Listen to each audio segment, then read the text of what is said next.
이 영상은 개인적인 경험을 통한 공감과 소통을 주제로 다루고 있습니다.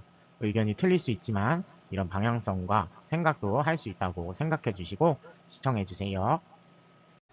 여러분 안녕하세요. F의 공감 깨부입니다. 반갑습니다. 오늘의 사연 보고 가실게요. 정신병 걸리게 하는 상사썰. 지금은 퇴사하고 그래도 6년 버팀. 이직해서 다른 직장 다니지만 회사 생활 판 보다가 내가 회사 다니면서 제일 최악의 상사 만난 썰 풀어봄. 이런 일 저런 일 많았지만 다른 사람들이 알아볼까봐 하나만 풀어보겠음. 첫 출근 날 아직도 잊을 수가 없음. 첫 출근이니 인사한다고 선배와 함께 한 분 한 분 찾아가 인사하는데 내가 근무하는 층이 아닌 다른 층에 가기 전에 비상계단에서 선배가 인상착의와 생김새 및 이름을 얘기하면서 이 사람은 진짜 조심하라는 거임. 그때 걸리면 큰일 나겠구나 싶어서 밝고 큰 소리로 인사해야겠다고 생각함. 선배한테 이렇게 하면 되냐고 물어보니까 그렇게 하면 된다고 최대한 꼬투리 잡히지 않는 게 좋겠다고 했음. 그래서 인사하다가 딱 그분 자리에 도착했고 선배가 내 소개를 했고 나도 바로 밝은 큰 소리로 인사를 함. 근데 쳐다도 안 보고 쌩까 못 봤나 싶어서 선배도 한 번 더 소개를 했고 똑같이 나는 또 밝게 인사했는데 또 쌩까서 선배가 무안해하면서 그것도 90도로 무안해하면서 바쁘신가 보다 하고 옆 직원한테 소개하려니까 갑자기 인사를 받아줌. 그것도 90도로 인사하면서 갑자기 사람 당황스럽게 한다 해야 되나? 신입한테 한참 이 상사가 큰 목소리로 깍듯이 인사하니 다들 다 쳐다봤고 진짜 순간 또라이인가 했음. 너 이렇게 인사해라, 똑바로 인사해, 이 뜻인가 싶어서 인사 다 끝나고 선배한테 내가 인사를 잘못했냐고 물어봄. 그러니까 원래 그런 사람이라고 다들 이 사람을 제일 피하니 웬만하면 엮이지 말라고 함. 그 뒤로도 이 사람은 인사 외에 다른 걸로도 이런 식으로 사람을 땡먹이는 거.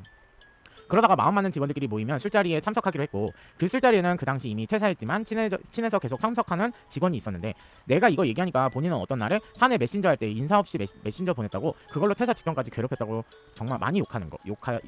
뭐라 그래야 돼? 욕이 너무 많이 섞여 있어요. 네. 인사 없이 메신저 보냈다고 그걸로 퇴사 직전까지 괴롭혔다고 엄청 욕하는 거. 심지어 인사를 해도 대놓고 생가기를 2년째 하길래 2년 내도록 정중하게 인사를 해도 안 받아주고 쳐다도 안 봐서 슬슬 한계가 올 쯤. 하루는 같은 날 2번 마주쳐서 2번째 마주칠 때 인사 안 했다고 정말 갈구더라고. 그 얘기 듣는데 학을땜 그냥 포기하고 인사 잘했으니 됐다며 자기 위로하고 견뎠음. 어쨌든 직원 괴롭히는 사람들 정신병원 가서 감정이 필요해 보이는데 아이러니하게 괴롭힘 당하는 사람들이 가니 유유 모두 회사 생활 화이팅이라는 글이었네요. 네. 어딜 가나 하나쯤 있죠. 아이고 우리는 그거를 약간 땡라이라고 부르기로 했는데 저는 그렇게 부르고 싶진 않고 그런 사람들이 뭐냐 결핍이에요. 결핍자. 어떤 결핍이냐 그게 무슨 결핍이냐면요 이 사람은 보면은 저도 나름대로 진지하게 봐야 되기 때문에 그냥 좀 이상한 사람이라고만 얘기를 했고 인사를 했는데 인사를 무시하고 넘어갔을 때 인사를 한다 그랬잖아요. 그리고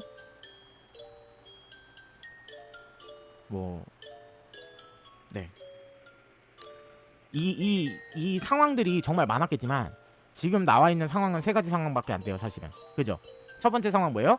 처음 들어가서 인사를 했는데 인사를 안 받아주고 나중 가서 큰 소리로 인사를 했고 다른 선배한테 인사를 하려니까 그제서야 큰 소리로 나한테 인사를 했고 세 번째 상황은 뭐예요? 다른 사람을 그냥 모임이라는 술집에서 만났는데 퇴사한 사람들도 좋은 사람들 친해진 사람들이 와서 거기서 이제 담소를 나누는데 들어보니까 그 사람의 이야기를 들어보니까 사내 메신저로 인사를 2번째 안 했다고 그거에 대해서 퇴사할 때까지 괴롭힘을 당했다 이 얘기를 하잖아요.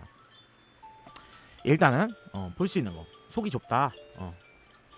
속이 좁다. 뭐예요? 관종이다. 결론적으로 주인공 욕심. 그리고 세 번째는 뭐예요? 공감을 못한다.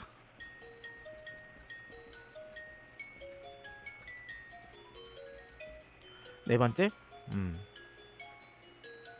나르시시즘이 있다.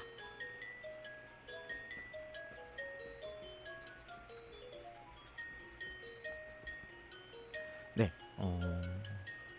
뭐 요 정도만 들어볼게요. 속이 좁아요. 왜 그렇게 느꼈을까요? 인사했는데 인사 안 받아줬죠. 그리고 본인이 그렇게 행동을 했으면서 다른 사람은 깍듯하게 인사하기를 바래요. 다른 사람은 FM이기를 원하는데 본인은 FM이 안 돼요. FM을 원하는 거예요. 그리고 관종이에요. 주인공 욕심 있어요. 어떤 관종이냐? 그 사람이 정말 밝은 목소리로 안녕하십니까 뭐 이렇게 얘기를 했을 거 아니에요. 근데 무시를 했어요. 그게 왜 그래요? 다른 사람들한테 관심을 받기 위해서.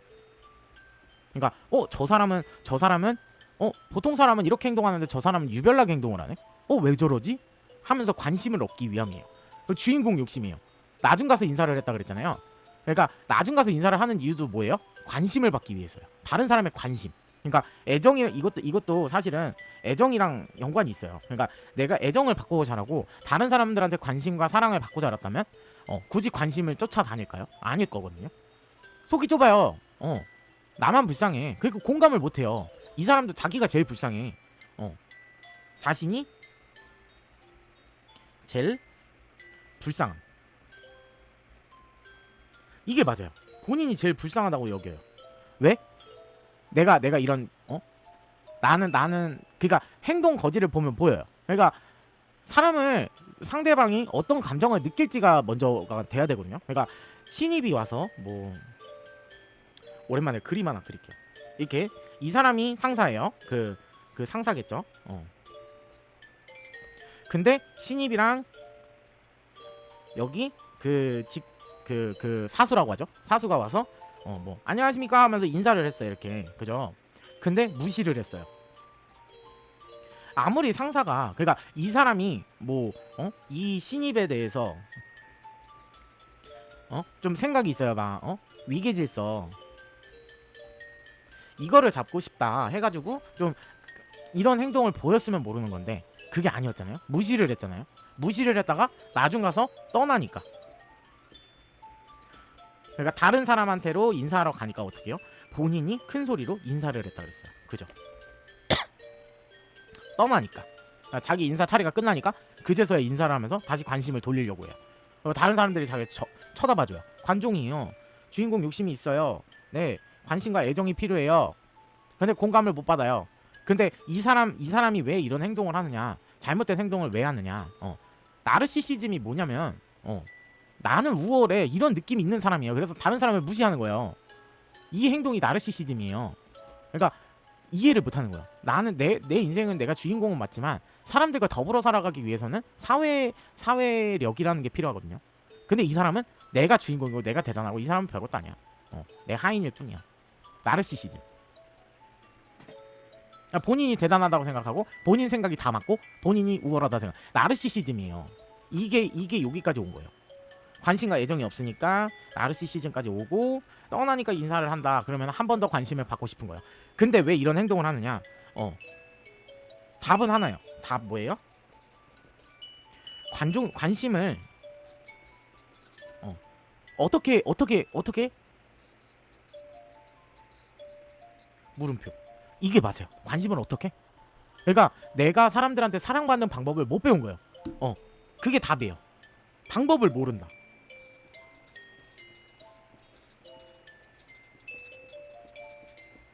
왜 이런 방법이 나왔느냐? 이 사람이 외적으로도 대단하지가 않아요. 그냥 사람들이 봤을 때는 그냥 동네에서 보이는 아저씨네 요 정도예요. 그죠? 근데 내가 사람들한테 어떻게 해요? 나르시시즘이 있어서 주인공 욕심이 있단 말이에요. 그러니까 사람들이 날 우러러 봐줬으면 좋겠고 나에게 사랑만 퍼줬으면 좋겠고 그러니까 동화 속 막 소설이나 동화 속 주인공만 보고서 그런 행동들을 해왔다는 거예요. 그러니까 나도 이런 주인공이 되고 싶어. 남들한테 관심받는 애정받는 내가 그러면서 대단해야 되는 나의 욕심을 차리고 싶어. 이런 사람인 거예요. 그래서 어떻게 돼요? 잘못된 방법으로 꺾인 거예요. 이 사람은. 이렇게 하니까 사람들이 날 봐주긴 하네. 평소에는 내가 잘해도 안 봐주더니 이거밖에 안 되는 거야. 근데 어때요? 여기서의 사실상 보실 거는 뭐 소설이나 뭐가 있었죠? 막 드라마 이런 거에서 봤을 때 주인공이 되기 위해서는 뭐 외적인 것도 대단해야 되지만 내적으로 어때야 돼요? 노력이란 걸 해야 돼요. 내 내면의 성장을 이룬 사람들이 주인공이 살실은 되거든요. 어떻게 돼요? 내가 선의를 베푼다던가 좀 사람들을 높은 시선에서 바라보면서 그 사람들한테 배려할 게 없는지를 본단 말이에요. 그걸 보고서 와, 이 사람은 얼굴도 잘생겼는데 왕자님이네? 요 정도가 나온단 말이에요. 클래스가. 그죠? 근데 이 사람은 어때요? 외적으로도 왕자님도 아닌데 내적으로는 사람들한테 거지 취급을 받고 있어요. 근데 그게 본인이 주인공인 줄 알아요. 그러니까 거지가 주인공인 줄 알아요. 거지는 사실상 뭐지?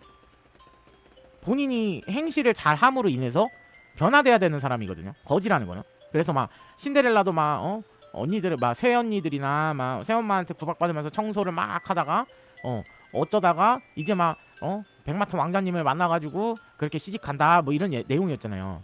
그러니까 그런 루트가 있어야 돼요. 이 사람은 착하게 살았어야지. 그래도 이 사람이 지켜줄 수 있는 사람들을 지켜가면서 살았어야지 본인이 어느 정도 주인공의 선에서는 놀 수가 있었다 이런 사람인데, 지금 사람들한테 나르시시즘, 그러니까 고집, 자존심, 뭐 우월주의 뭐 이런 거 있잖아요. 그런 거를 하면서 사람들한테 관심을 얻기 위해서 관종짓을 하는 거예요. 그러니까 이 사람이 그렇게 돼서 사실상 노력은 하지는 않고 이거에 대한 공감도 없을 거예요. 사실은 자기가 더 우월하니까 자기 생각이 맞아요. 근데 거기에서 좋은 점만 보고 그것만 이제 자기 생각으로 파고들었지, 이 주인공이 여기 뭐야 소설이나 드라마에서 얼마나 노력을 했을지는 이 사람한테는 딱히 필요 없는 시선이었던 거예요. 그래서 본인이 사랑을 받고 싶은데 받을 수가 없는 거죠. 그러니까 나르시시즘은 그래요. 본인 생각이 다 맞고 본인이 1티어고 주인공이고, 그래서 관심과 애정을 받아야 되고, 나는 내가 잘못을 해도 너희들은 나를 용서해야 돼 이런 관점이 있단 말이에요. 근데 너가 잘못을 하면 나는 용서하지 않을 거야 막 이런 그런 텐션 있죠. 그런 거를 가진 사람이 나르시시즘이에요. 정신병이에요. 이게 꼬아서 이렇게 만들어진 거예요. 애정을 받지를 못했으니까. 애정결핍이에요. 애정결핍이 레벨업을 하면 나르시시즘이 되는 거예요. 관심을 못 받고 자라고 애정을 못 받았다. 그래서 이런 그러니까 나르시시즘이라는 거는 좀 그 레벨로가 틀려요. 레벨로가 틀리다는 게 아니라 사람마다 정해진 레벨이 있거든요. 그러니까 내가 관심과 애정을 받으려면 어떻게 행동해야 되겠구나 하면서 좀 나쁘게 악용하는 사람, 그러니까 좋은 모습으로 나쁘게 악용하는 사람이 있고, 좋은 모습으로 좋게 행동하는 사람이 있고, 또 어떤 사람이 있어요. 나쁜 모습으로 나쁘게 행동하는 사람이 있어요. 그러니까 여러 가지 방면인 거예요. 근데 그 레벨이 틀리다. 이 사람은 극악의 레벨인 거예요. 그래서 나르시시즘이 강력하다. 뭐 1과 10이 있다면 한 9, 8에서 막 10 정도 되는 그런 나르시시즘을 가진 사람인 거예요. 왜 노력은 안 하잖아요. 자기만 잘났으면 됐어. 이게 그런 사람이에요. 그러니까 어딜 가든 이게 그래서 애만 싸지른다고 완벽한 게 아니다 뭐 이런 얘기를 하는 이유가, 이 애정이란 게 굉장히 중요해서 그래요. 그러니까 예를 들어서 뭐 그런 게 있어요. 그런 심리적으로 봤을 때, 그러니까 어릴 때 모유수유를 하지 않으면, 모유수유를 안 하면은 아이가 커서 손톱을 물어뜯어요. 막 이렇게 입으로 이렇게 손톱 물어뜯는 행위 있죠. 이거 왜 하는 것 같아요? 입으로 애정을 모유수유를 함으로 인해서 본인이 이제 막 이도 나고 막 간질간질할 때, 그때까지 뭔가를 충족을, 이제 애정을 관심을 충족을 시켰어야 되는데 그걸 충족을 못 시키니까 어때요? 손톱에 집착을 해요. 혹은 아니면 막 본인이 성인이 돼서 집착하는 그런 성향이 있어요. 하나에 꽂히는 막 성적인 막 판타지라던가, 혹은 아니면은 뭐 그런 것들 있잖아요. 뭐 본인이 유달리 그걸 더 좋아하는 것 같아요. 그걸 하면은 너무 기분이 좋아요. 막 하는 느낌. 그게 결핍인 거예요. 내가 커가면서 과정에서, 성장기의 과정에서 그거를 충족시키지 못했기 때문에 그거에 대한 집착이 있고, 성인이 돼서도 그건 똑같아요. 내가 뭐 뚱뚱하다거나 날씬하다거나 그러면 어때요? 이 사람들은 자기한테 없는 부분을 충족시키길 원해요. 근데 자기를 바꿔봤을 때 돼요, 안 돼요? 안 되잖아요. 엄청난 노력이 필요하기 때문에 이게 안 돼요. 그럼 어떻게 돼요? 반대의 성향을 가진 사람, 뭐 뚱뚱한 사람이면 날씬한 사람을 찾던가, 뭐 날씬한 사람이면 뚱뚱한 사람만 찾다던가, 막 이런 느낌 있잖아요. 그거를 리즈를 충족시키기 위해서 본인이 그렇게 행동을 하는 거예요. 그게 기분이 좋으니까. 나한테 없는 부분을 어떻게 채워요? 다른 사람으로 인해서 채워야 돼요. 그런 문제점이 굉장히 많아요. 근데 사람은 절대 정신병이 없는 사람은 없어요. 사실은 그건 맞아요. 어찌됐든 상처를 받고 살아가면 살아갈수록 고통받고 이런 경험이 많기 때문에, 즐거웠던 경험은 잠시 잠깐이지만 고통받았던 경험은 계속 가잖아요. 그러니까 그거에 대해서 리즈를 충족하기 위해서 그거를 채워줄 수 있는 사람을 찾는 거예요. 그러니까 나한테 부족한 부분을 채워주는 사람이 그래서 2년짜인 거예요. 이해가시죠? 그러면 그 사람이 있음으로 인해서 내가 부족했다고 느꼈던, 남들의 시선은 중요하지 않아요. 내 자신이 부족하다고 느꼈던 그 부분들을 이 사람이 채워줄 수가 있잖아요. 어차피 이 사람은 내 건데, 나랑 결혼했는데. 그럼 어떻게 돼요? 아, 만족스러워. 이런 생활이 나오는 거예요. 근데 이 사람이 좀 좋은 사람이다, 된 사람이다, 막 내면이 출중하다, 지혜롭다, 막 되게 좋은 사람이다 하면은 어때요? 그 행복감은 배가 되는 거예요. 왜? 나의 감정도 채워주고, 내 리즈 그것도 충족을 시켜주고, 내 욕심도 채워주고, 다 할 수 있는 사람이니까. 그런 사람이 진짜 귀인자, 인연자. 본인한테. 다른 사람한테 가봐야 귀인이 아닐 수도 있어요. 왜? 그 사람들은 받아들이 못할지도 모르고요. 뭔가 하자가 있어요. 하자가 있는데, 이 사람이 이런 식으로 아무리 높아져봐야 이 사람이 그걸 어떻게 받아들이느냐에 따라서 이 사람이 100% 자기의 능력을 사용하느냐 못하느냐가 주어지거든요. 근데 100% 사용을 못하는데 이 사람이 과연 좋아 보일까요? 어느 순간이 되면은 뭔가 그게 보일 거예요. 바닥이 보일 거예요. 그죠?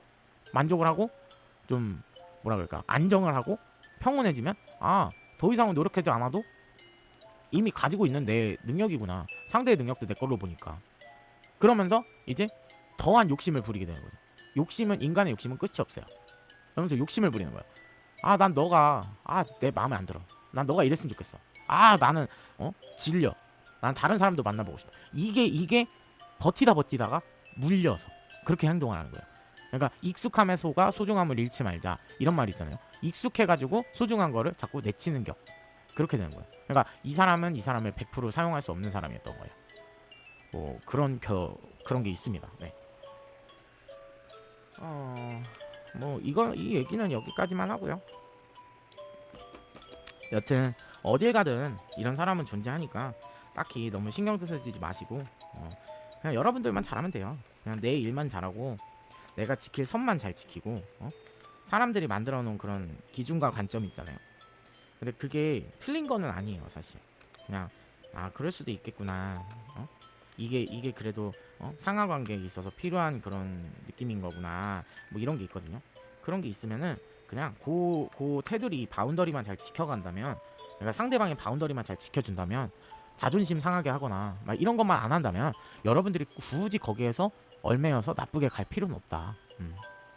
저는 그런 얘기를 해드리고 싶어요. 네, 오늘의 얘기는 여기까지였고요. 항상 웃는 하루 되시고, 오늘의 영상이 마음에 드셨다면 구독과 좋아요 눌러주세요. 여러분들 좋은 하루 되시고요. 다음 시간에 뵙겠습니다. 안녕히 계세요. 영상이 마음에 드셨다면 구독과 좋아요 눌러주세요.